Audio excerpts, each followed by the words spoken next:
Mga bro, meron kasi akong kulang dito sa aking binubuong set sa 1 piso BSP series coins. BSP lang ito, wala itong halong NGC. Yan yung ating mga bagong disenyo ngayon na layout, no? Ngayon, itong binubuo ko para sa akin lang ito, no? Magbubuo ako ng mga ilang set, kaya lang kinapos ako eh, no? Kung merong 2005, mas maganda kasi yung iba ko mga 2005 nakabuo na sa set, no? At may mga blanco dyan, 1995 at 1997, yung non-magnetic. Baka pwede nyo nang isama yan. Gusto ko talagang bilhin itong isa sa commemorative 1 piso, nandyan sa baba, no? Blanco, oh.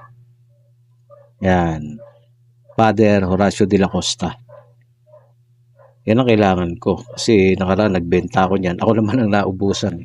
Ngayon kailangan ko, wala ako. So bibili tayo ng commemorative 1 piso Father Horacio de la Costa. Okay, previous yun na yung mga common, magaganda kondisyon, kailangan natin. Yan, at sa mga gusto rin umorder ng layout na ganito, back to back yan eh. Comment lang kayo mga hunters. No? Pa-share natin video. Maraming salamat. Hanggang dito na lang. Bye-bye and God bless po sa inyong lahat mga hunters.